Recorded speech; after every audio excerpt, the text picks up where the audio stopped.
Hello बच्चों।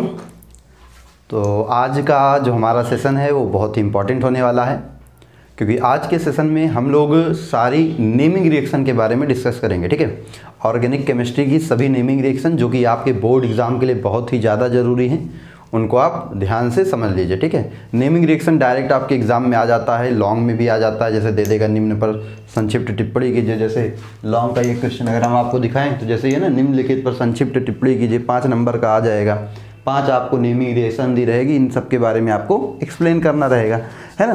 तो ये लॉन्ग के नज़रिए से भी बहुत इंपॉर्टेंट होता है। इसके अलावा आप इनको सीख जाओगे तो कन्वर्जन में भी आपको काफ़ी हेल्प मिल जाती है। तो जितनी भी इंपॉर्टेंट नेमिंग रिएक्शन है, उन नेमिंग रिएक्शन को हमको याद रखना बहुत ही ज़्यादा ज़रूरी होता है। तो सभी नेमिंग रिएक्शन की एक एक करके हम लोग बातें करेंगे आज के सेशन में। ठीक है, तो चलिए देखिए, अगर हम बात करें सबसे पहले ईटार्ड अपक्रिया की, तो ईटार्ड अपक्रिया क्या होता है बेटा। ईटार्ड अपक्रिया की बात करें तो ईटार्ड अपक्रिया हमारा जो एल्डिहाइड है उसके फॉर्मेशन के लिए यूज होता है। तो ईटार्ड अपक्रिया को अगर आप देखेंगे,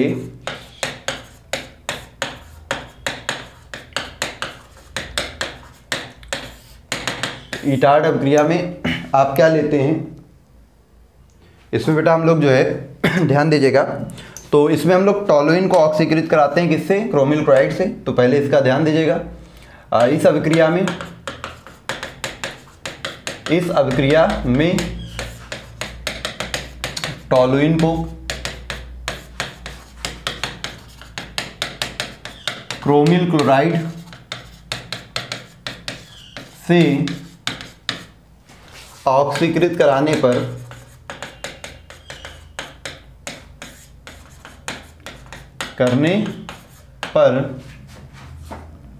एक भूरा संकुल बनता है जो जल अपघटन पर वियोजित होकर क्या देता है आपको, बेंजल्डिहाइड देता है। बेंजल्डिहाइड देता है। ठीक है, चलिए देखेंगे इसकी कहानी को। तो सबसे पहले हम लोग क्या लेते हैं, टॉलुइन।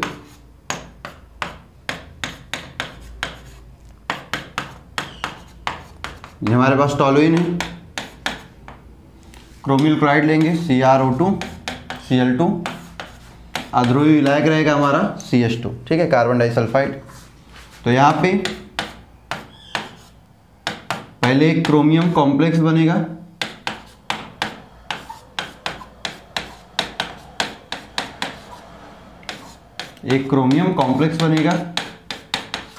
यही भूरे रंग का संकुल है। फिर इसको जल में डालोगे तो जल में वियोजित होकर ये आपका बेंजल्डिहाइड बना देता है।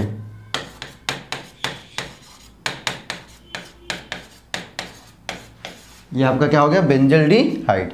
यही आपकी कौन सी अभिक्रिया है, ईटार्ड अभिक्रिया। ठीक है, नोट करिए इसको, फिर हम लोग आगे अगली रिएक्शन पे बढ़ते हैं। ठीक है, चलिए, तो ये हमारी ईटार्ड अभिक्रिया हो गई। तो टॉलुइन को जो है क्रोमिल क्लोराइड से क्या कराओगे, ऑक्सीकृत करने पर एक भूरा क्रोमियम कॉम्प्लेक्स बनेगा, संकुल बनेगा, जो जल में वियोजित होकर क्या देता है, बेंजल्डिहाइड देता है। यही आपकी क्या होती है, ईटार्ड अभिक्रिया होती है। नोट करिए, फिर आगे हम लोग बढ़ते हैं अगली रिएक्शन पे।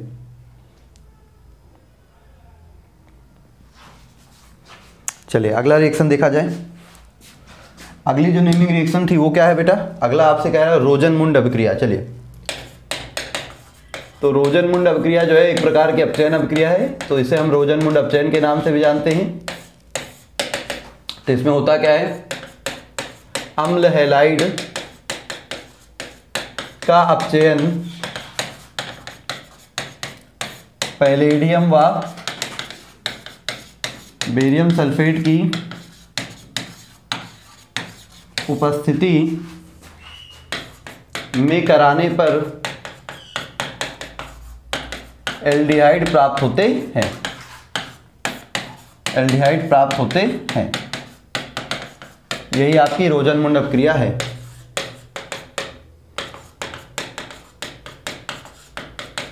मान लो लिख दिया, इस अभिक्रिया में अम्ल हैलाइड का अपचयन पैलेडियम और बेरियम सल्फेट की उपस्थिति में कराने पर एल्डिहाइड प्राप्त होते हैं। जैसे मान लो हमने लिया RCOCl, ठीक है। अब इसका अपचयन कराएंगे तो यहाँ जो पैलेडियम होता है वो उत्प्रेरक है और बेरियम सल्फेट जो है वो उत्प्रेरक विष है। मतलब बेरियम सल्फेट पैलेडियम की क्रियाशीलता को कम करने का काम करता है। तो यहाँ पे अपचयन में क्या होगा, एक हाइड्रोजन कार्बन को मिलेगा, एक हाइड्रोजन क्लोरीन को। तो एक हाइड्रोजन कार्बन को मिल जाएगा तो क्या हो जाएगा, यहाँ बन गया एल्डिहाइड और निकल जाएगा HCl। जैसे यहीं पे हम ले लें एसिटिल क्लोराइड ले लें CH3CuCl, ये हमारा एसिटिल क्लोराइड है। पैलेडियम बेरियम सल्फेट की उपस्थिति में इसका अपचयन कराएंगे तो यहाँ क्या हो जाएगा, CH3CHO बनेगा और HCl निकल जाएगा। ये हमारा क्या हो गया, एसिटल्डिहाइड। क्या है ये, एसिटल्डिहाइड है। और ये हमारा एसिटिल क्लोराइड है, इस तरह से। तो ये आपकी हो गई कौन सी, रोजनमुंड अभिक्रिया। नोट करिए इसको, फिर हम लोग आगे बढ़ते हैं अगली रिएक्शन में। तुरंत नोट करेंगे सभी बच्चे इसको।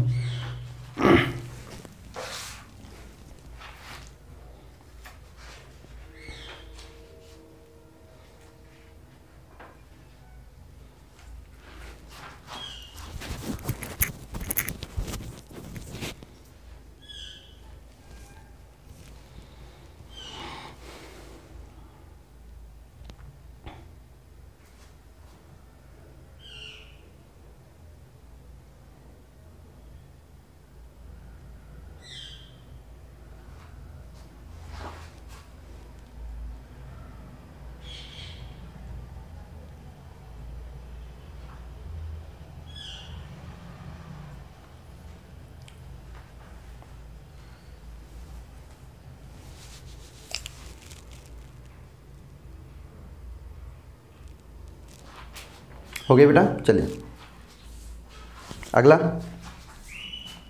रिएक्शन क्या है, अगला देखा जाए। अगला रिएक्शन हमारा विलियमसन कोच अभिक्रिया। चलिए विलियमसन कोच अभिक्रिया, sorry Gattermann coach, Williamson Gattermann coach अभिक्रिया। आइए देखते हैं गाटरमान कोच अभिक्रिया में क्या होता है। ये भी एल्डिहाइड के निर्माण की विधि है, गाटरमान कोच अभिक्रिया। तो इसमें क्या होता है, इसमें अगर हम बात करें तो जब CO व HCl के मिश्रण को 373 केल्विन ताप पर निर्जल AlCl3 व CuCl की सूक्ष्म मात्रा की उपस्थिति में बेंजीन पर प्रवाहित किया जाता है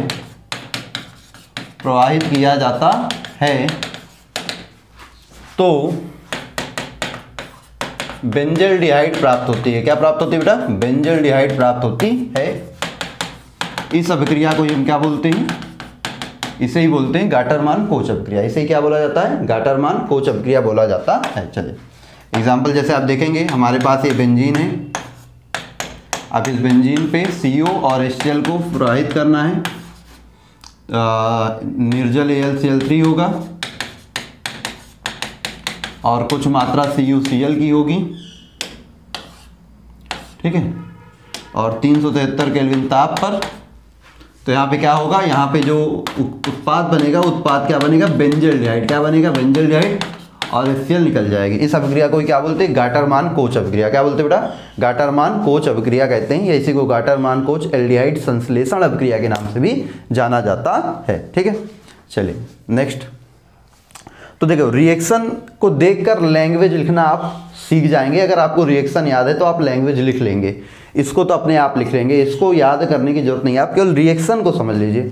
लिखना क्या है, जब बेंजीन पर CO और HCl के मिश्रण को निर्जल AlCl3 और CuCl की उपस्थिति में 373 केल्विन ताप पर प्रवाहित किया गया तो बेंजल्डिहाइड बनती है। यही है गाटरमान कोच। ठीक है, तो रिएक्शन याद रखो तो ये लैंग्वेज अपने आप लिख लोगे। अब हमने 3 रिएक्शन की लैंग्वेज कैसे लिखनी ये बता दी। अब हम आपको सारी रिएक्शंस बताते हैं, लैंग्वेज आप अपने से सोचेंगे, लैंग्वेज हम बताते चलेंगे, लिखना आपका काम रहेगा। ठीक है, आप अपने से लिखते चलिएगा। चलिए अगली रिएक्शन देखा जाए। अगला है विलियमसन संश्लेषण। अगला है विलियमसन संश्लेषण।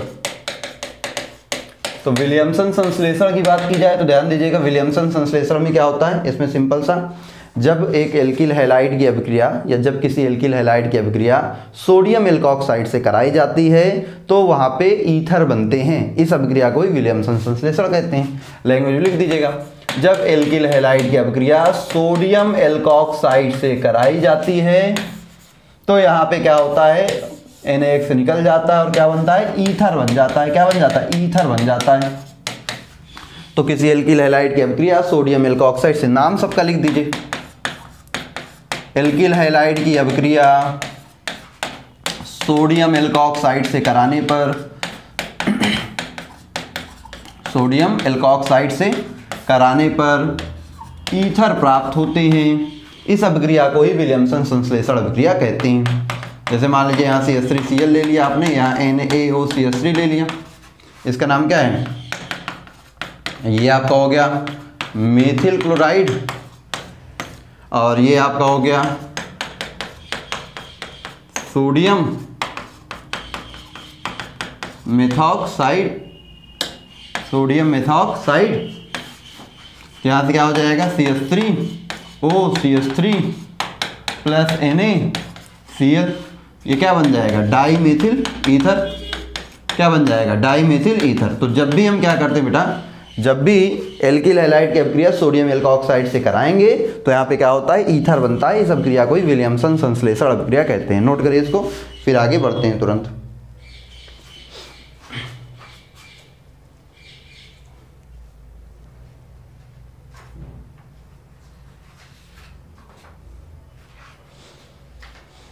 हो गया बेटा, आगे बढ़ा जाए फिर।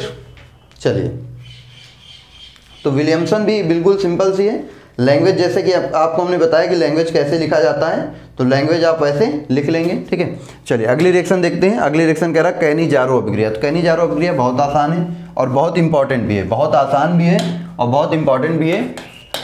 कैनी-जारो अभिक्रिया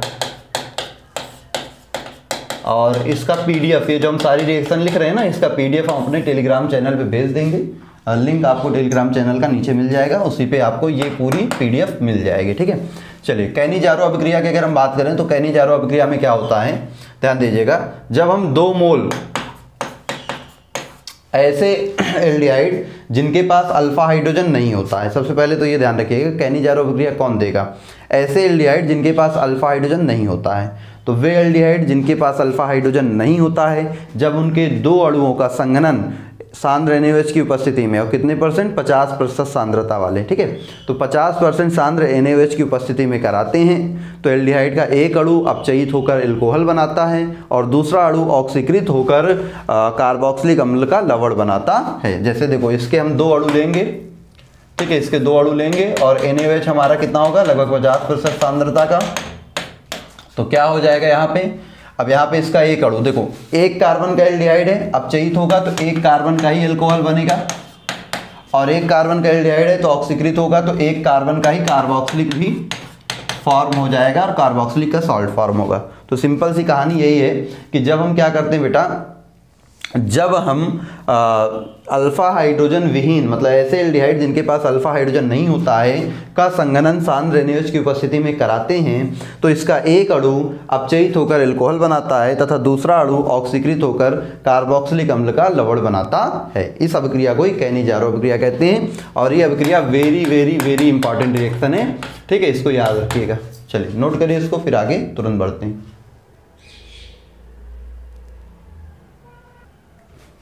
तो ये कैनी-जारो अभिक्रिया हो गई। क्या हो गया बेटा, कैनी-जारो अभिक्रिया। चलिए इसको नोट करिए, फिर आगे देखते हैं। अगला लैंग्वेज लिख लेंगे ना कि जब 2 मोल का क्रिया सांद्र NaOH से कराते हैं तो ये बनता है। अब आती है वुर्ज-फिटिक वुर्ज अभिक्रिया। तो यहीं पे देख लेते हैं वुर्ज अभिक्रिया की बात। ये भी बहुत ही इंपॉर्टेंट अभिक्रिया है, वुर्ज अभिक्रिया। वुर्ज अभिक्रिया में क्या होता है, जब हम 2 मोल एल्किल हैलाइड की अभिक्रिया सोडियम से शुष्क ईथर की उपस्थिति में कराते हैं। एल्किल हैलाइड के कितने मोल लेने बेटा, 2 मोल। एल्किल हैलाइड के कितने मोल लेने, 2 मोल। एल्किल हैलाइड के 2 मोल लीजिए और सोडियम से इनकी क्रिया कराइए, किसकी उपस्थिति में, शुष्क ईथर की उपस्थिति में। तो यहाँ पे सममित एल्केन प्राप्त होंगे। क्या प्राप्त होंगे? सममित एल्केन। ये NX निकल जाएगा, R R आपस में जुड़ जाएंगे, NX क्या हो जाएगा? निकल जाएगा। इस अभिक्रिया को ही क्या बोला जाता है? वुड्स अभिक्रिया। तो जब एल्किल हैलाइड की अभिक्रिया, हम लोग कराते हैं किससे? सोडियम से, किसकी उपस्थिति में? शुष्क ईथर की उपस्थिति में। तो यहाँ पे क्या होता है? यहाँ पे बनते हैं एल्केन। क्या बनते हैं? एल्केन बनते हैं।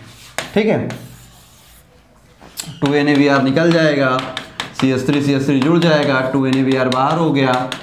तो यहाँ पे एल्केन, ये क्या? 2 कार्बन वाला क्या कहलाता है? एथेन कहलाता है। ये क्या है? Methyl bromide. तो हमने मेथिल ब्रोमाइड की अभिक्रिया सोडियम से कराई शुष्क ईथर की उपस्थिति में, तो क्या बना? एथेन बना। इस अभिक्रिया को ही वुड्स अभिक्रिया कहते हैं। तो जब हम एल्किल हैलाइड की अभिक्रिया सोडियम से शुष्क ईथर की उपस्थिति में कराते हैं तो आपको सममित एल्केन प्राप्त होते हैं। इस अभिक्रिया को ही क्या बोलते हैं? वुड्स अभिक्रिया कहते हैं। इस अभिक्रिया को क्या बोलते हैं बेटा? वुड्स अभिक्रिया। ठीक है, चलिए इसको नोट करिए, फिर हम लोग आगे देखते हैं। वुड्स फिटिग, अगली रिएक्शन क्या थी? वुड्स फिटिग, वही थी ना, वुड्स फिटिग। ठीक है, चलो अगला रिएक्शन होगा वुड्स फिटिग। तो वुड्स फिटिग, अब वुड्स फिटिग में क्या होगा? ध्यान दीजिएगा, वुड्स फिटिग की सिंपल सी कहानी है कि इसमें क्या होता है? 1 मोल एल्किल हैलाइड के लोगे और 1 मोल एरिल हैलाइड के। 1 मोल एरिल हैलाइड ले लो आप। आपने ले लिया क्लोरोबेंजीन। क्या ले लिया? क्लोरोबेंजीन। तो 1 मोल ले लिया आपने एरिल हैलाइड और 1 मोल आप ले लो एल्किल हैलाइड के। किसके ले लो? 1 मोल आप ले लो एल्किल हैलाइड के शुष्क ईथर की उपस्थिति में। तो 1 मोल आप ले लो एल्किल हैलाइड के। तो यहाँ से क्या हो जाएगा? बेंजीन पे लग जाएगी CH3, बेंजीन रिंग पे क्या लग जाएगी? CH3। ये हो गया टॉलुइन और यहाँ से निकल जाएगा 2NaCl। क्या हो जाएगा? 2NaCl। ये ठीक है। ये क्या थी? ये क्लोरोमेथेन है या मेथिल क्लोराइड है ना। तो जब 1 मोल एल्किल हैलाइड और 1 मोल एरिल हैलाइड, 1 मोल एल्किल और 1 मोल एरिल हैलाइड, ठीक है, की अभिक्रिया सोडियम से शुष्क ईथर की उपस्थिति में कराते हैं तो क्या बनता है? आपको एल्किल सब्स्टिट्यूटेड बेंजीन प्राप्त होती है। ठीक है, तो ये आपका क्या हो जाएगा? यही आपका हो जाएगा वुड्स फिटिग अभिक्रिया। ठीक, नोट करिए। तो ये अभिक्रिया आपको कन्वर्जन में काम आती है। इस अभिक्रिया में कौन सा कन्वर्जन यूज होगा? तो अगर आपसे कन्वर्जन ये पूछ ले, जैसे ये पूछे आपसे, कह दे कि आपसे कन्वर्जन ये पूछेगा, कन्वर्जन आएगा क्लोरोबेंजीन से टॉलुइन। तो अगर आपसे ये कन्वर्जन पूछता है एग्जाम में कि क्लोरोबेंजीन से टॉलुइन बनाना है, तब इस कन्वर्जन के लिए आप क्या यूज करोगे? इस रिएक्शन का यूज करोगे। आपसे कहता है कि ब्रोमोबेंजीन से मान लो टॉलुइन ही बनाना है, तो भी यही कन्वर्जन आप यूज करोगे, है ना। तो जब बेंजीन की रिंग पर एल्किल समूह जोड़ना होगा तब आप वुड्स फिटिग अभिक्रिया का यूज करोगे। चलिए अगला। अच्छा, वुड्स अभिक्रिया भी आपने पढ़ी थी ना। तो वुड्स अभिक्रिया में क्या होता है? वुड्स अभिक्रिया भी अगर आपसे उसका भी कन्वर्जन पूछे, जैसे आपसे वुड्स अभिक्रिया का कन्वर्जन क्या पूछेगा? इसका जो कन्वर्जन आएगा अगर, तो कैसा आएगा? कहेगा मेथिल क्लोराइड से एथेन बनाना है या मेथिल क्लोराइड से एथिल क्लोराइड बनाना है। तो मेथिल क्लोराइड से एथिल क्लोराइड बनाने के लिए क्या करोगे? सबसे पहले ये जो मेथिल क्लोराइड है CH3Cl, इसकी रिएक्शन सोडियम से कराओगे शुष्क ईथर की उपस्थिति में। तो यहाँ से क्या बन जाता है? एथेन बन जाएगा। और फिर इसका क्लोरीनीकरण करा दो सूर्य के प्रकाश की उपस्थिति में, तो एथिल क्लोराइड बन जाएगा इस तरह से। तो कार्बन की संख्या बढ़ाने के लिए वुड्स अभिक्रिया का यूज करोगे, फिर हैलोजनीकरण करा दोगे तो आपका एथिल क्लोराइड बन जाएगा। तो इस तरह के कन्वर्जन, तो बहुत सारे कन्वर्जन नेमिंग रिएक्शन के बेस पर आप कर सकते हो, क्योंकि नेमिंग रिएक्शन उसमें जो होगी वो आपको हेल्प करेगी। फिर क्या कह रहा है? स्मिट अभिक्रिया। स्मिट अभिक्रिया की बात की जाए तो स्मिट अभिक्रिया की बात कर लेते बेटा। स्मिट अभिक्रिया, तो स्मिट अभिक्रिया क्या होती है? तो जब हम एसिटिक अम्ल की अभिक्रिया हाइड्राजोइक अम्ल से H2SO4 की उपस्थिति में लगभग 0 डिग्री सेल्सियस ताप पर या 273 केल्विन ताप पर कह लो कराती हैं, तो यहाँ पे क्या होता है, देखो यहाँ से सबसे पहले निकलती है CO2, क्या निकलेगी, 1 मोल CO2 निकलेगा। और ये N3H जो है ना, N3H को आप ऐसे लिख सकते हो, इस रिएक्शन को हम बाहर करके आपको समझा देते हैं। CH3 डबल बॉन्ड हो OH होगा ऐसे, और N3H को आप ऐसे लिख सकते हो, N2NH लिख सकते हो ना, हाइड्राजोइक अम्ल, हाइड्राजोइक अम्ल है ये। तो यहाँ से क्या होगा, यहाँ से एक CO2 निकलेगा, यहाँ से N2 निकल जाएगी। फिर ये जो नाइट्रोजन, ये हाइड्रोजन जाएगा नाइट्रोजन पे और ये नाइट्रोजन आ जाएगा इस कार्बन पे, ठीक है। तो देखो क्या हो रहा है, ओवरऑल आपका CH3 हाइड्रोजन इस पे आए, हो गया NH2 और N उस पे चला गया तो ये हो गया NH2, एक CO2 निकला था और एक N2 निकली थी। ये यहाँ बनेगा मेथिलेमीन, क्या बनेगा, मेथिलेमीन। तो आपको सिंपल लिखना है कि जब हम एसिटिक अम्ल की अभिक्रिया हाइड्राजोइक अम्ल से H2SO4 की उपस्थिति में कराते हैं तो यहाँ पे मेथिल एमीन प्राप्त होते हैं, है ना। इस अभिक्रिया को ही स्मिट अभिक्रिया कहा जाता है, इस अभिक्रिया को ही क्या बोला जाता है, स्मिट अभिक्रिया कहा जाता है, ठीक है। नोट करिए इसको, फिर आगे हम लोग बढ़ेंगे। चलिए, तो लैंग्वेज अपने से लिख लेना कि जब एसिटिक अम्ल की अभिक्रिया हाइड्राजोइक अम्ल से सांद्र H2SO4 की उपस्थिति में कराते हैं तो मेथिल एमीन प्राप्त होते हैं, ये अभिक्रिया स्मिट अभिक्रिया है। अंतर हाइड्रोजन, ये तो इनऑर्गेनिक केमिस्ट्री का है कि हाइड्रोजनों की आपस में क्रिया से बने हुए द्विअंगी यौगिकों को अंतर हाइड्रोजन यौगिक कहा जाता है। फिर आता है एल्डोल संघनन, कहनी जा रहा हो तो आपने पढ़ लिया है। एल्डोल संघनन की बात कर लेते हैं, आइए एल्डोल संघनन की बात करते हैं। किसकी बात करेंगे बेटा, एल्डोल संघनन। तो एल्डोल संघनन की अगर बात की जाए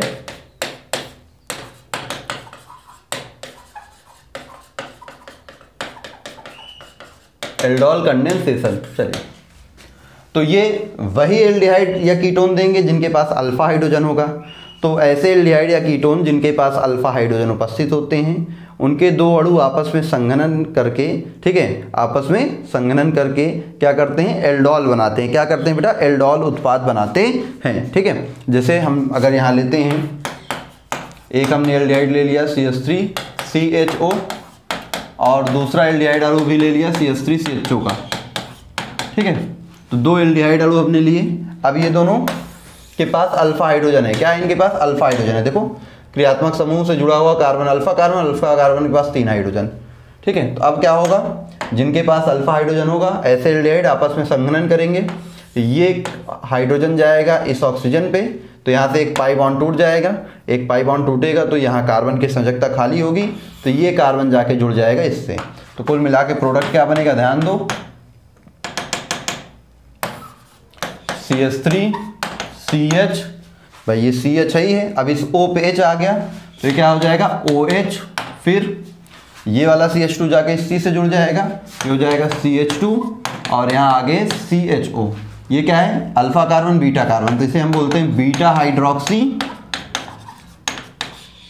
एल्डिहाइड, बीटा हाइड्रोक्सी एल्डिहाइड। इसी को एल्डोल के नाम से, इसी उत्पाद को क्या बोला जाता है, एल्डोल उत्पाद। इसी को क्या बोला जाता है बेटा, एल्डोल कहा जाता है।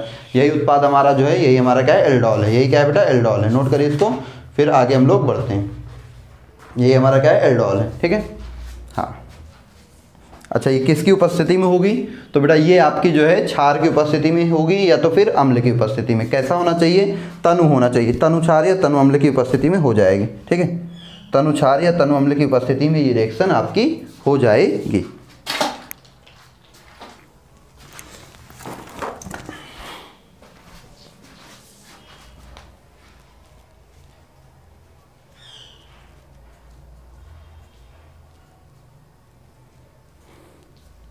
चलिए, तो यहाँ लिख लीजिएगा तनु NaOH, तनु NaOH की उपस्थिति में हो जाएगी ये, ठीक। तो ये आपको पता है ये क्या है, एसिटिल्डिहाइड,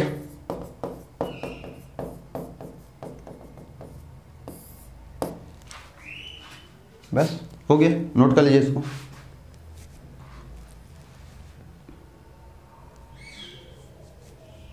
आगे बढ़े बेटा, चलिए नेक्स्ट। कहने जा रहा हो तो आप पढ़ चुके हो, चलो आगे बढ़ते हैं, अगली रिएक्शन देखा जाए। तो अगली रिएक्शन क्या कहती है, इटार्ड अभिक्रिया आप पढ़ चुके हो, गाटरमान कोष पढ़ चुके हो, कैनिजारो पढ़ चुके हो। क्रॉस एल्डोल, क्रॉस एल्डोल क्या होता है, जब आप दो अलग अलग एल्डिहाइड या कीटोन की अभिक्रिया करा दो, जब दो अलग अलग एल्डिहाइड या कीटोन की अभिक्रिया करा दो तो वो क्रॉस एल्डोल होगा। और क्रॉस एल्डोल में आपको सभी संभावित उत्पाद देखने को मिल जाते हैं। क्रॉस एल्डोल में क्या होता है बेटा, सभी संभावित उत्पाद देखने को मिल जाते हैं। तो चलिए मान लीजिए क्रॉस एल्डोल में, क्रॉस एल्डोल की बात करते हैं, तो इसमें दो अलग, देखो एल्डोल में दोनों समान अणु लेते हैं, दोनों क्या होते हैं बेटा, समान अणु, दोनों एल्डिहाइड या तो एसिड एल्डिहाइड होंगे, दोनों कीटोन होंगे तो एसीटोन होंगे। क्रॉस एल्डोल में क्या होता है, क्रॉस एल्डोल में एक हमने ले लिया फॉर्मल्डिहाइड और एक हमने ले लिया एसिड एल्डिहाइड, ठीक है। अब इसमें हो सकता है एक एल्डिहाइड के पास अल्फा हाइड्रोजन हो और दूसरे के पास ना हो। जैसे इसको देखो, फॉर्मल्डिहाइड के पास कोई भी अल्फा हाइड्रोजन नहीं होता है, फॉर्मल्डिहाइड के पास अल्फा हाइड्रोजन नहीं होता है, इसके पास अल्फा हाइड्रोजन होता है भाई, फॉर्मल्डिहाइड के पास अल्फा हाइड्रोजन नहीं होता है ना, और इसके पास अल्फा हाइड्रोजन होता है। अब दोनों अलग अलग, दो अलग अलग ले लिए, दो अलग अलग एल्डिहाइड, इनकी अभिक्रिया करेंगे किसकी उपस्थिति में, तनु NaOH की उपस्थिति में। तो क्या होगा, होगा वही, हाइड्रोजन जाएगा ऑक्सीजन पे और कार्बन जाएगा इस कार्बन पे। तो यहाँ क्या बनेगा, देखो ये CH2 वही है,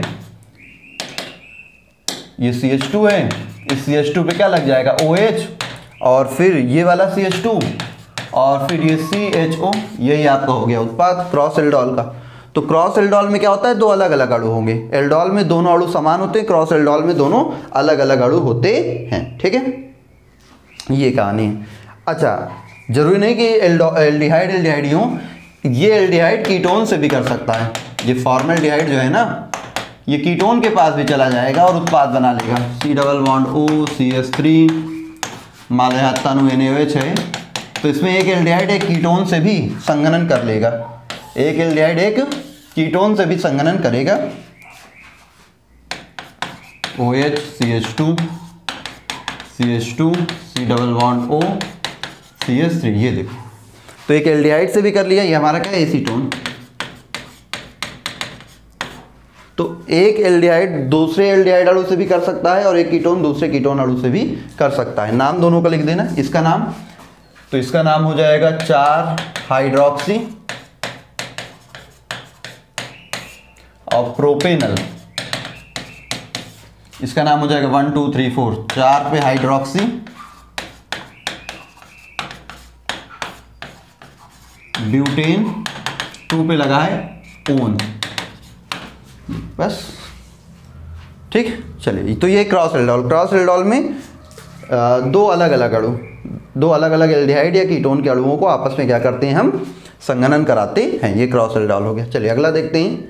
फिर हेलोफॉर्म और फिनॉल की कोल्बे अभिक्रिया। तो चलो पहले हेलोफॉर्म देख लिया जाए, हेलोफॉर्म से तो आप भली बात ही क्या है, परिचित हो ही।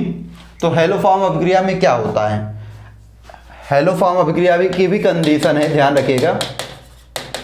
हेलोफॉर्म अभिक्रिया वही देंगे, हेलोफॉर्म अभिक्रिया देगा कौन, पहले तो यह याद रखिएगा, ऐसे यौगिक जिनमें CH3CO समूह उपस्थित हो, ऐसे यौगिक जिनमें CH3CO समूह उपस्थित हो या वे ऑक्सीकृत होकर इस समूह को बना ले, या तो पहले से ही CH3CO समूह उपस्थित हो या फिर वो ऑक्सीकृत जब हो तो उनमें ये समूह आ जाए। जैसे अगर हम एल्डिहाइड की बात करें, हमारा ये एसिड एल्डिहाइड है, ये देगा क्योंकि CH3CO समूह है, एसीटोन इस अभिक्रिया को देगा क्यों, क्योंकि CH3CO समूह है, CH3 CH2 CHO, क्या ये इस अभिक्रिया को देगा, नहीं देगा, क्यों, क्योंकि यहाँ देखो CH2CO समूह, CH3CO समूह का होना जरूरी है, ठीक है। CH3 CH2OH, क्या ये इस अभिक्रिया को देगा, देखते हैं बेटा, ये एथिल एल्कोहल है, अगर इसका ऑक्सीकरण कर दिया जाए तो ऑक्सीकरण करने पर ये एसिड एल्डिहाइड बनाएगा, देखो CH3CO समूह बना सकता है। तो या तो पहले से CH3CO समूह हो या ऑक्सीकृत होकर उस समूह को बना ले। जैसे अगर हम बात करें, क्या ये हेलोफॉर्म अभिक्रिया दे सकता है, तो बेटा ऑक्सीकरण करके देखो, ऑक्सीकरण करके देखो, इसका ऑक्सीकरण करोगे एसीटोन बनेगा, देखो CH3CO समूह है, दे सकता है। तो ऐसा कोई भी यौगिक जिसके पास पहले से CH3CO समूह हो या वो ऑक्सीकृत होकर CH3CO समूह बना लेता हो, वो हेलो फॉर्म अभिक्रिया के लिए एलिजिबल है, वो हेलो फॉर्म अभिक्रिया को देगा। ठीक है, बाकी जैसे इसके पास CH2CHO समूह है, ये नहीं देगा। जैसे अगर मेथेनॉल की बात करते हैं CH3OH, तो भैया अगर ये ऑक्सीकृत होता तो बनाता HCHO, और इसके पास CH3CO समूह नहीं, मतलब मेथेनॉल इस अभिक्रिया को नहीं दे सकता।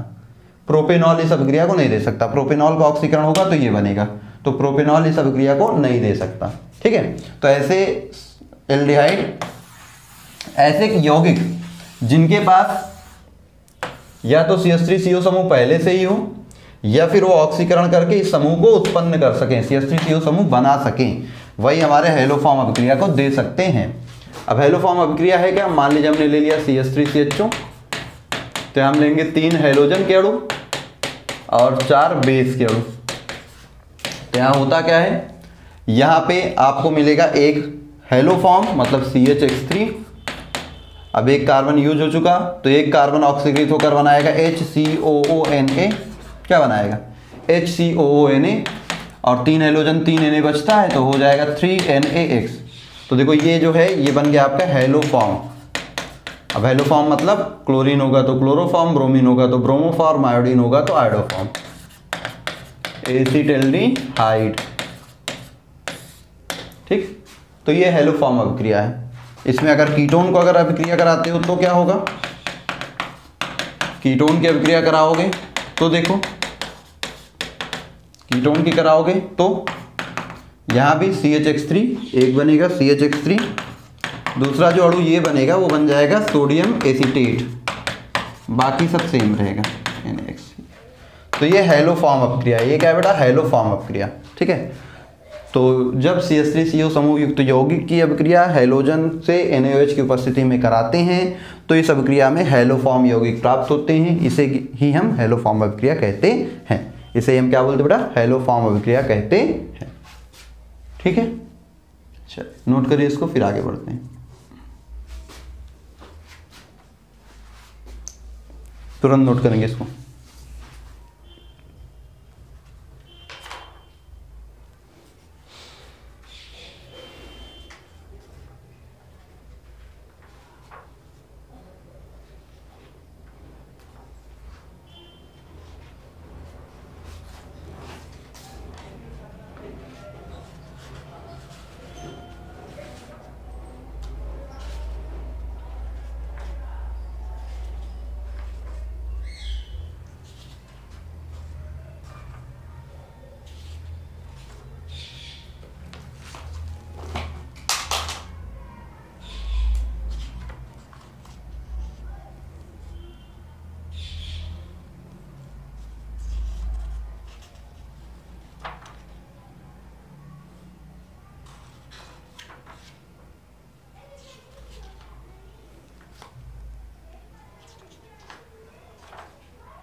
हो गया बेटा ये। चलिए बस एक थोड़ा देख लें क्वेश्चंस कुछ। ठीक है,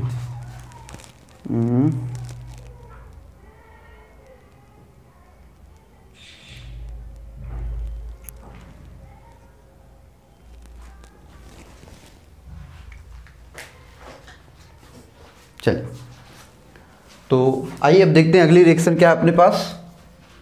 तो ये हो गया, ये हो गया, ये हो गया, ये हो गया। अच्छा, फिनॉल की कोल्बे अभिक्रिया, चलो फिनॉल की कोल्बे अभिक्रिया देखते हैं। ठीक है, अगली रिएक्शन जो हमारी होगी वो एक कोल्बे अभिक्रिया, बहुत ही आसान रिएक्शन है, बहुत ही प्यारी रिएक्शन है। तो हमारा फिनॉल है, फिनॉल को पहले बेस से रिएक्शन कराओ तो ये एसिडिक नेचर दिखाएगा, या धातु सोडियम से ही केवल रिएक्शन करा दो, सोडियम धातु से। तो सोडियम धातु से रिएक्शन कराओगे, हाइड्रोजन गैस निकल जाएगी और यहाँ बन जाएगा सोडियम फिनॉक्साइड। क्या बन जाएगा, सोडियम फिनॉक्साइड। फिर इसकी हालांकि ये जो COO है, ये COO पहले जो होता है बेटा COH के फॉर्म में जुड़ता है, यहाँ पे यहाँ COOH रहता है और ये ONA रहता है, फिर ये अपना रीअरेंजमेंट करके यहाँ चला जाता है। ठीक है, तो वो आपको इतना अभी जानने की जरूरत नहीं है, अभी आप ये ध्यान रखिए ये बना। अब इसका क्या करा देना है, अब यहाँ पे अगर आप देखेंगे तो अब आप यहाँ पे सिंपल सा क्या करा दीजिए, आप यहाँ पे सिंपल सा अम्लीय माध्यम में वो करेंगे जल अपघटन, तो यहाँ पे हो जाएगा OH और यहाँ हो जाएगा COOH और ये आपकी बन जाएगी सैलिसिलिक अम्ल। क्या बन जाएगी?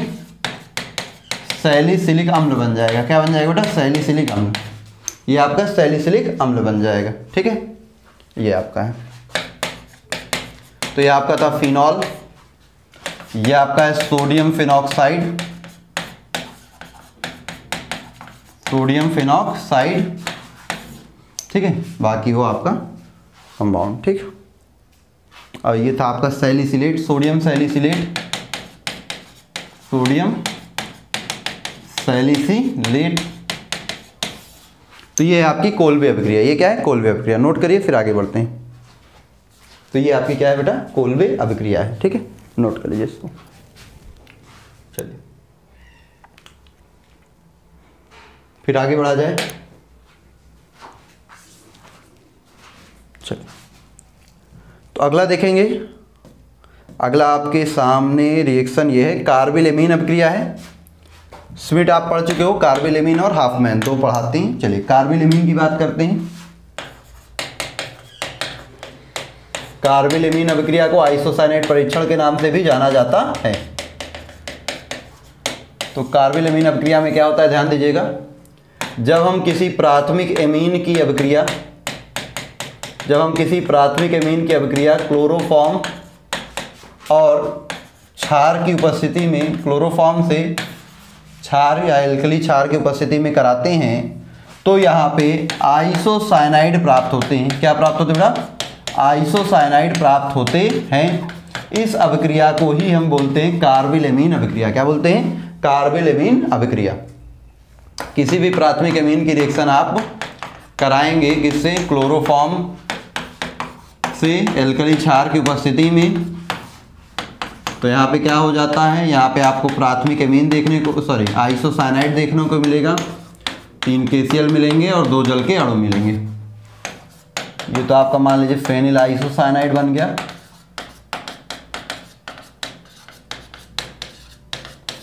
ये आपका मेथिल आइसोसाइनाइड बन गया।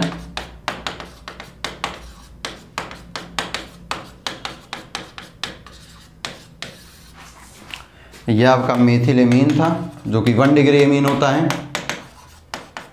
ये आपका क्लोरोफॉर्म था और बगल वाले को तो आप जानते ही हो, पोटेशियम हाइड्रोक्साइड है। ये आपकी एनिलीन है,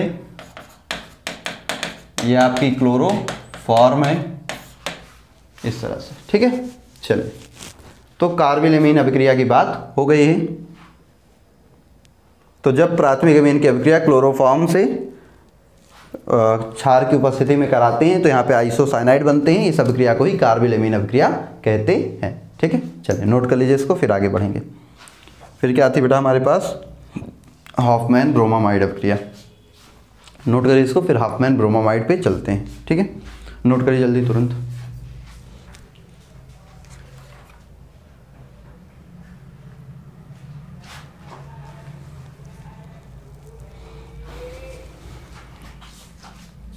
चलिए, तो अगली रिएक्शन देखा जाए, हॉफमैन ब्रोमामाइड अभिक्रिया।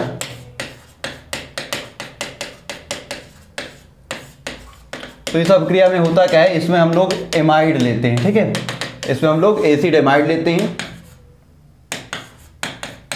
एसिड एमाइड की अभिक्रिया ब्रोमीन से कराते हैं, इसीलिए इसका नाम क्या है? ब्रोमीन एमाइड, ब्रोमामाइड, इसीलिए इसका नाम ब्रोमामाइड है।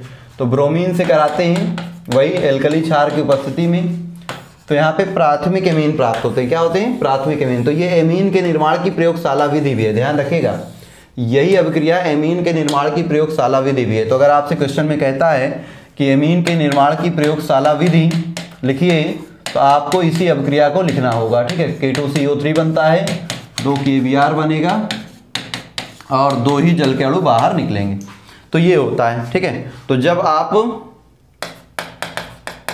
एमाइड की अभिक्रिया ब्रोमीन से एल्कली क्षार की उपस्थिति में करोगे तो आपको 1 डिग्री एमीन प्राप्त होते हैं।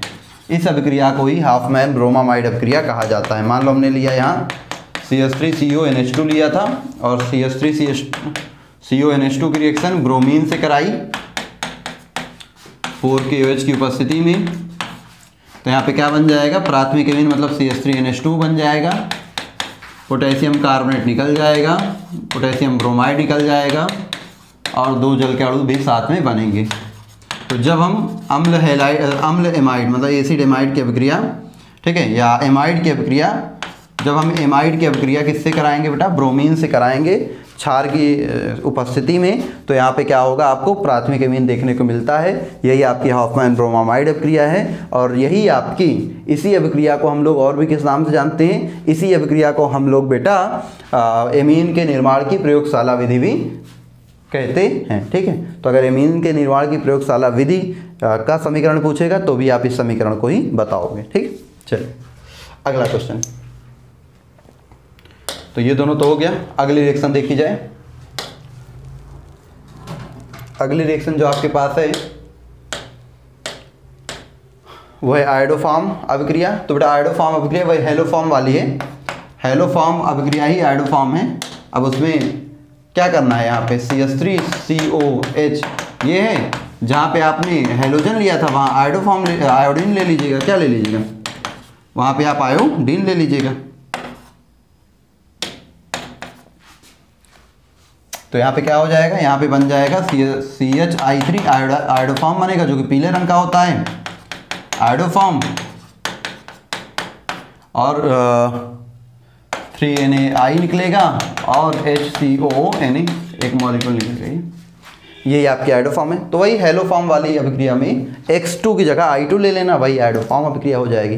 डिस्कस कर चुके हैं इस बारे में हम लोग। फिर अगला क्या है, हुंस-डीकर अभिक्रिया। चलो हुंस-डीकर अभिक्रिया पे चलते हैं बेटा। हुंस-डीकर अभिक्रिया, तो अगर हम बात करें हुंस-डीकर अभिक्रिया की, तो हुंस-डीकर अभिक्रिया क्या है, ध्यान दीजिएगा। तो जब हम कार्बोक्सिलिक अम्ल के सिल्वर लवण की अभिक्रिया, जब कार्बोक्सिलिक अम्ल के सिल्वर लवण की अभिक्रिया ब्रोमीन से किसी अध्रुवीय विलायक की उपस्थिति में कराते हैं, तो यहाँ पे एल्किल ब्रोमाइड प्राप्त होते हैं। क्या प्राप्त होते हैं, एल्किल ब्रोमाइड। CO2 निकल जाएगा और एक Br Ag के साथ AgBr बना लेगा। तो जब कार्बोक्सिलिक अम्ल के सिल्वर लवण की अभिक्रिया ब्रोमीन से किसी अध्रुवीय विलायक की उपस्थिति में कराई जाती है, तो यहाँ एल्किल ब्रोमाइड प्राप्त होते हैं। क्या प्राप्त होते हैं, एल्किल ब्रोमाइड प्राप्त होते हैं। इस अभिक्रिया को ही क्या बोला जाता है बेटा,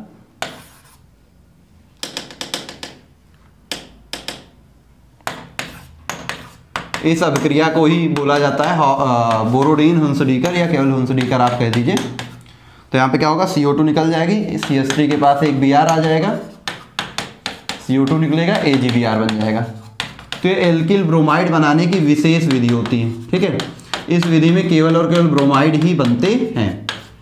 सामान्य परिस्थितियों में इस अभिक्रिया में केवल कौन बनता है बेटा, केवल आपका ब्रोमाइड ही बनता है। ठीक है, एसीटेट हो गया या आपका ब्रोमीन हो गया, आपका अध्रुवीय विलायक हो गया। तो इनकी उपस्थिति में अगर आप देखेंगे तो ये आपकी है हुंस-डीकर अभिक्रिया। तो कार्बोक्सिलिक अम्ल के सिल्वर लवण की अभिक्रिया ब्रोमीन से किसी अध्रुवीय विलायक की उपस्थिति में कराने पर एल्किल ब्रोमाइड प्राप्त होते हैं। इस अभिक्रिया को ही हम लोग बोलते हैं हुंस-डीकर अभिक्रिया। ठीक, चलिए तो नोट कर लीजिएगा, फिर अगला रिएक्शन देखा जाए। चलिए बेटा, नेक्स्ट रिएक्शन आयोडोफॉर्म हो चुका, वो हो चुका राइमर-टीमन। चलिए राइमर-टीमन अभिक्रिया देखते हैं। तो राइमर-टीमन अभिक्रिया, तो राइमर-टीमन अभिक्रिया में क्या होता है, हम लोग फिनॉल लेते हैं। फिनॉल की अभिक्रिया किससे, यहां लेंगे क्लोरोफॉर्म और 3 KOH। ठीक है, तो फिनॉल की अभिक्रिया क्लोरोफॉर्म और क्षार की उपस्थिति में जब कराएंगे ना, तो यहाँ पे क्या होता है बेटा, यहाँ पे सैलिसिल्डिहाइड बनता है। क्या बनता है, सैलिसिल्डिहाइड बनता है। ठीक, 3 KCl बन जाएगा और 2 जल के अणु निकल जाएंगे। तो जब हम क्या करते हैं, फिनॉल की अभिक्रिया क्लोरोफॉर्म से क्षार की उपस्थिति में कराते हैं, तो यहाँ पे सैलिसिल्डिहाइड प्राप्त होता है, सैलिसिल्डिहाइड प्राप्त होता है।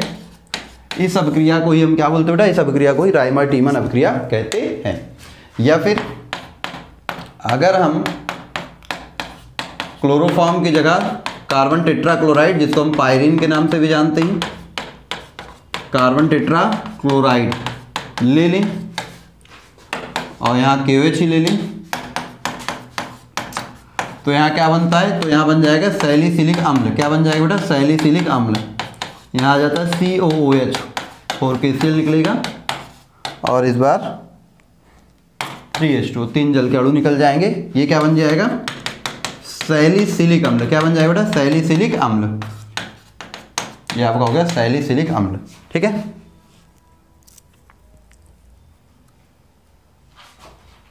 तीन नहीं, 2 ही जल के अणु, तो 2 ही निकलेंगे ना।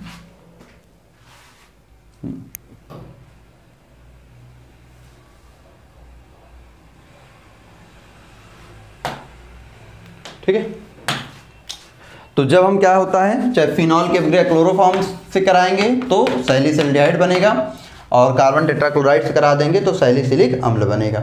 इसी को बोलते हैं राइमर टीमन अभिक्रिया। क्या बोलते हैं बेटा, राइमर टीमन अभिक्रिया। ठीक है, नोट कर लीजिए इसको।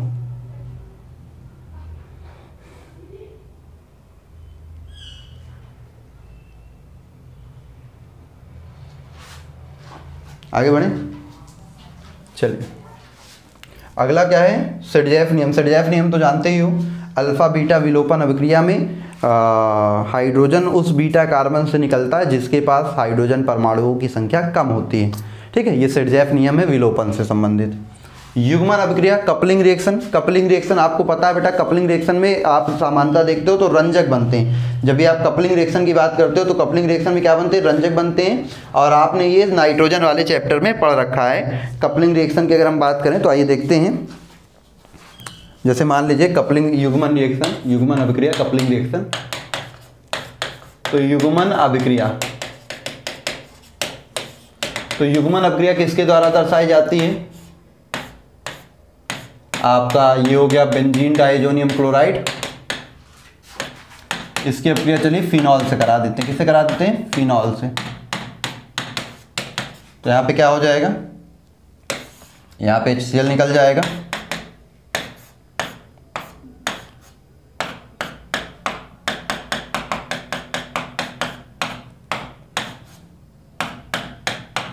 और यहाँ बन जाएगा पैरा हाइड्रोक्सी डाइएजो बेंजीन। ठीक, यही होती है आपकी युग्मन अभिक्रिया। ये क्या होती है, युग्मन अभिक्रिया। पैरा हाइड्रोक्सी डाइएजो, यही N2 को तो एजो कहते हैं ना, एक ही, यही एजो बेंजीन। N2 को एजो कहते हैं, एजो बेंजीन ये। ठीक, डाइन एजो बेंजीन। बस हो गया, खत्म कहानी। इसकी आप एनिलीन से अभिक्रिया करा सकते हो, इसकी आप इससे करा सकते हो, है ना। तो अलग अलग यौगिकों से कराओगे तो अलग अलग रंग का डाई बनता है। जैसे ये वाला जो डाई है ये किस रंग का होगा, तो ये आपका सामान्यतः ऑरेंज होता है, नारंगी रंग का होता है। एनिलीन से कराते तो पीले रंग का बनता। किस रंग का बनता बेटा, पीले रंग का बनता। ठीक है, किसी की उपस्थिति में ये होती बेटा NaOH की उपस्थिति में।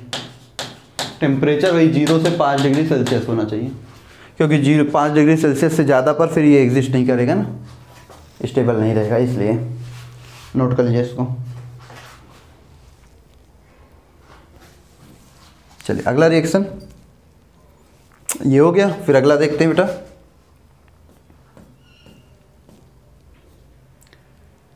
पर्किन अभिक्रिया आप में आनी नहीं, NCERT में मेंशन नहीं है। बेंजोइन भी आपके में आनी नहीं है।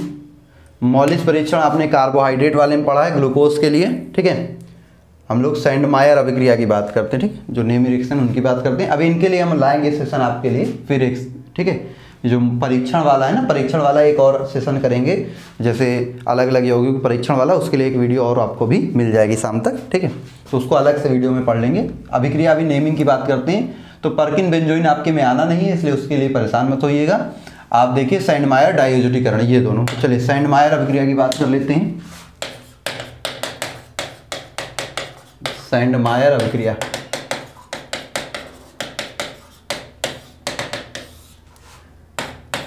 तो जब हम बेंजीन डाइएजोनियम क्लोराइड की अभिक्रिया CuCl की उपस्थिति में, इसी को CuCl2 भी लिखते हैं या CuCl लिखते हैं, ठीक है, चाहे आप CuCl लिख दो चाहे CuCl2 लिख दो, की उपस्थिति में HCl से या Cu2Br2 की उपस्थिति में HBr से कराते हैं, तो यहाँ पे क्लोरोबेंजीन या ब्रोमोबेंजीन यौगिक प्राप्त होते हैं। इस अभिक्रिया को ही क्या बोलते हैं बेटा? इस अभिक्रिया को ही बोलते हैं सैंडमायर अभिक्रिया। तो बेंजीन डाइएजोनियम क्लोराइड की अभिक्रिया क्यूप्रस हैलाइड की उपस्थिति में हाइड्रोजन हैलाइडों से कराने पर आपको हेलोबेंजीन यौगिक प्राप्त होते हैं। इस अभिक्रिया को ही आप क्या बोलते हो? सैंडमायर अभिक्रिया। क्या बोलते हो इसको? सैंडमायर। तो Cu2Br2 लिखो चाहे CuBr लिख दो, Cu2Cl2 लिख दो चाहे केवल CuCl लिख दो, दोनों वही चीज़ें हैं, ठीक है। तो जब हम बेंजीन डाइएजोनियम क्लोराइड की अभिक्रिया क्यूप्रस हैलाइड की उपस्थिति में हाइड्रोजन हैलाइड से कराते हैं तो हेलोबेंजीन प्राप्त होते हैं। इस अभिक्रिया को ही क्या बोलते हैं बेटा? इस अभिक्रिया को ही बोलते हैं सैंडमायर अभिक्रिया। ये जैसे हमें प्राप्त हुई क्लोरोबेंजीन, ये हमें प्राप्त हो गई ब्रोमोबेंजीन, है ना। ये हमारी है benzene diazonium chloride, benzene diazonium chloride, ठीक है, नोट कर लीजिए इसको।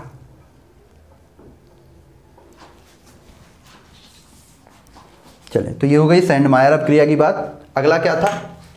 अगला था डाइएजोटीकरण। तो बेटा डाइएजोटीकरण, जिसमें आप ये बेंजीन डाइएजोनियम क्लोराइड बनाते हो ना, इस अभिक्रिया को ही तो क्या बोलते हैं? डाइएजोटीकरण कहते हैं ना। इस अभिक्रिया को ही क्या बोलते हैं? डाइएजोटीकरण कहते हैं। तो आइए देखते हैं। मान लो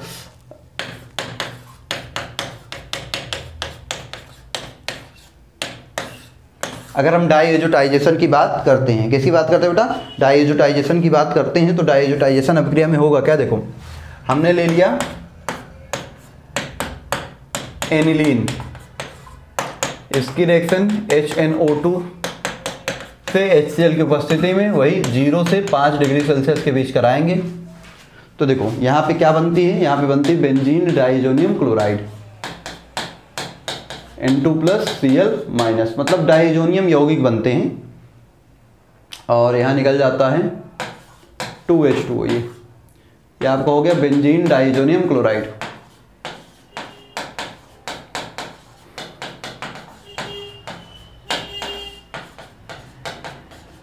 जरूरी नहीं है कि आप क्या है नाइट्रस, ये आपके एनिलीन है, ये आपका नाइट्रस अम्ल है, वो आपका हाइड्रोक्लोरिक अम्ल है। जरूरी नहीं कि आप HCl से कराओ तभी बनेगा, आप H2SO4 से भी करा सकते हो। किससे करा सकते हो बेटा? आप H2SO4 से भी करा सकते हो। इसकी एनिलीन की अभिक्रिया जो है HNO2 की उपस्थिति में ही आप अगर H2SO4 से करा दें तो भी यहाँ बनेगा बेंजीन डाइएजोनियम हाइड्रोजन सल्फेट बनेगा N2+HSO4-, ये बन जाएगा +2H2O, ये बनेगा बेंजीन डाइएजोनियम हाइड्रोजन सल्फेट। और अलग अलग यौगिकों से कराते जाओगे, अलग अलग प्रकार के कई यौगिक आपको मिलते जाएंगे, ठीक है। ये कहानी होती है इसकी। तो ये डाइएजोटीकरण अभिक्रिया है। टेम्परेचर ध्यान रखिएगा 0 से 5 डिग्री सेल्सियस, क्योंकि 5 डिग्री सेल्सियस से अधिक में बेंजीन डाइएजोनियम जो यौगिक होते हैं वो फिर स्थायी नहीं होते हैं, ठीक है। चलिए, तो ये आपकी डाइएजोटीकरण हो गई। फिर आगे बात करते हैं इसके। तो इसके बाद आपकी अगली देखते हैं कहानी, अंतिम 2 अभिक्रियाएं हैं, एक गाटरमान, इसके बाद भी कुछ है नहीं, खत्म हो गया। चलिए, तो ये 2 रिएक्शन है, लास्ट नेमिंग रिएक्शन गाटरमान और फ्रीडल क्राफ्ट। तो आइए देखते हैं गाटरमान अभिक्रिया को। गाटरमान अभिक्रिया बिल्कुल सेम टू सेम सैंडमायर अभिक्रिया के समान होती है, बस डिफरेंस क्या है ध्यान दीजिएगा। बेंजीन डाइएजोनियम क्लोराइड की अभिक्रिया जो है आपको कॉपर चूर्ण की उपस्थिति में हाइड्रोजन हैलाइड से करानी। किसकी उपस्थिति में? कॉपर चूर्ण की उपस्थिति में। कॉपर चूर्ण की उपस्थिति में HCl से कराओगे तो क्लोरोबेंजीन बनेगा, कॉपर चूर्ण की उपस्थिति में HBr से कराओगे तो ब्रोमोबेंजीन बनेगा। क्या बनेगा? ब्रोमोबेंजीन बनेगा। तो यहाँ कॉपर चूर्ण की उपस्थिति में करानी है अभिक्रिया। किसकी उपस्थिति में बेटा? कॉपर चूर्ण की उपस्थिति में करानी है, ये ध्यान रखना है, ठीक है।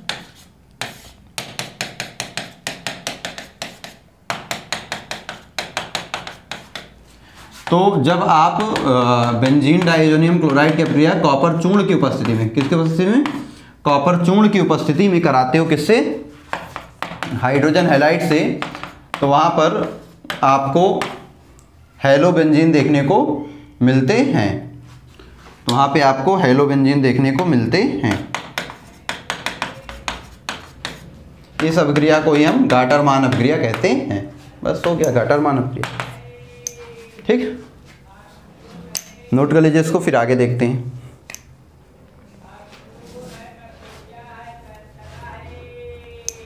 अगला आपका जो है फ्रीडल क्राफ्ट्स अभिक्रिया। अगला क्या हो जाएगा बेटा, फ्रीडल क्राफ्ट्स अभिक्रिया।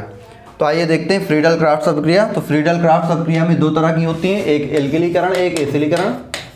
तो फ्रीडल क्राफ्ट्स अभिक्रिया,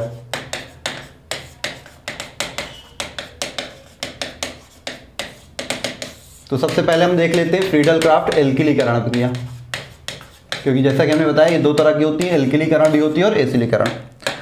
तो एल्किलीकरण में क्या करना है, बेंजीन लेना है।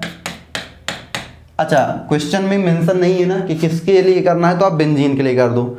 ये अभिक्रिया क्लोरोबेंजीन भी दे सकता है, फिनॉल भी दे सकता है ना। तो क्वेश्चन में मेंशन तो नहीं फिनॉल की करानी, किसकी करानी है, आप बेंजीन की करा दो।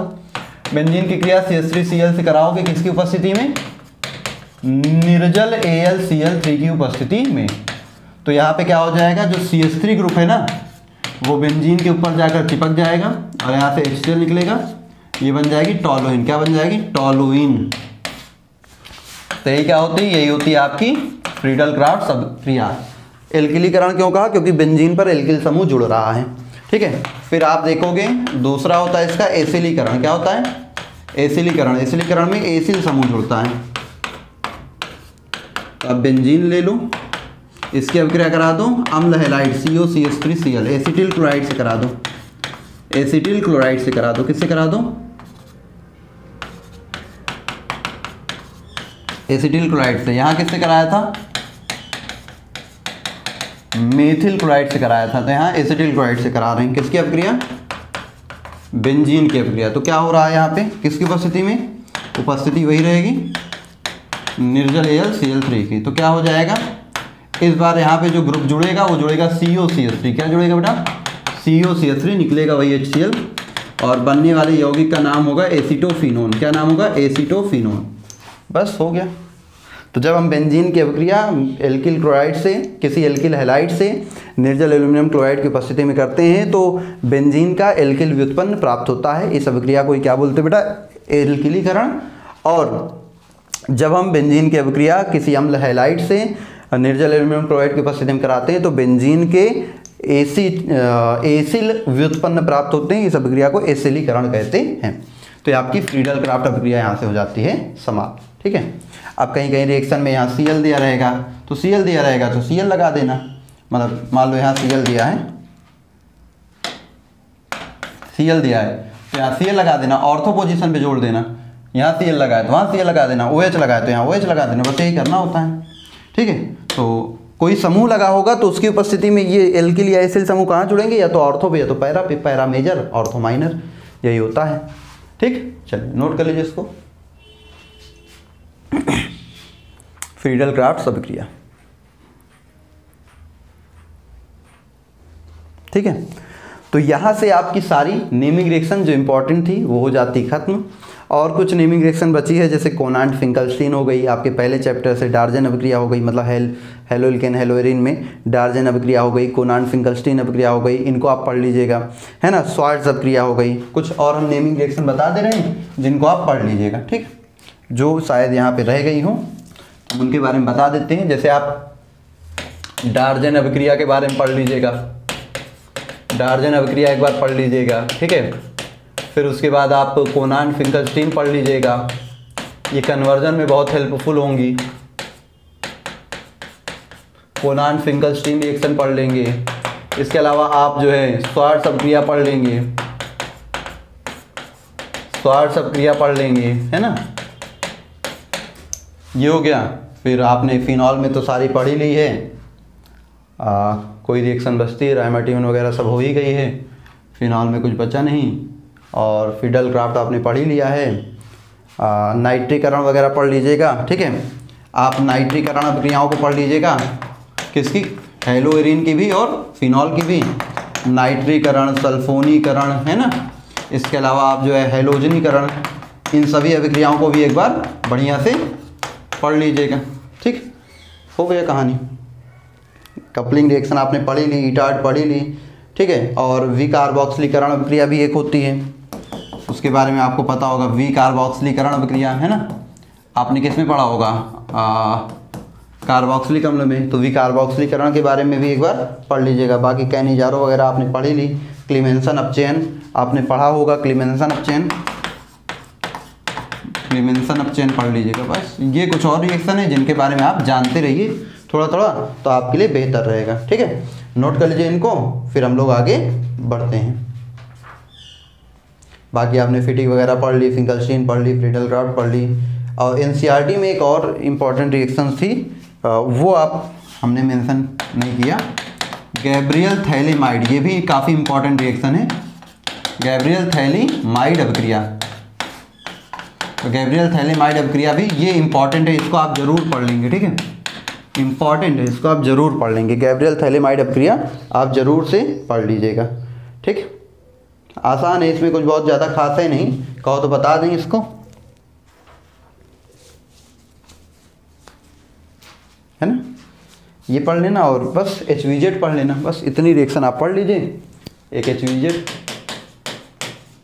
इतनी आप नेमिंग रिएक्शन और पढ़ लीजिएगा जितनी आज हमने बताई, उसके अलावा अपने से बाकी आपका सारा जो कन्वर्जन में प्रॉब्लम होगी, जो नेमिंग रिएक्शन आएगी, इतने में से आपको फंस जाएगी। बाकी आपका आधा टेंशन तो दूर हो गया, क्योंकि आधी ऑर्गेनिक की समस्या आपकी इतने से सुलझ जाएगी। फिर अब इसके बाद एक और वीडियो हम आपको देंगे जिसमें हम कन्वर्जन आपको बता रहे होंगे। ठीक है, तो जो मुख्य कन्वर्जन होंगे, इंपॉर्टेंट कन्वर्जन्स होंगे, उनकी बात हम लोग कर लेंगे अगली क्लास में। ठीक है, तो चलिए फिर आज की क्लास यहीं पे ख़त्म करते हैं और फिर मिलेंगे हम लोग अगली क्लास में। तब तक के लिए सभी को बाय बाय, फिर मिलते हैं नेक्स्ट क्लास में।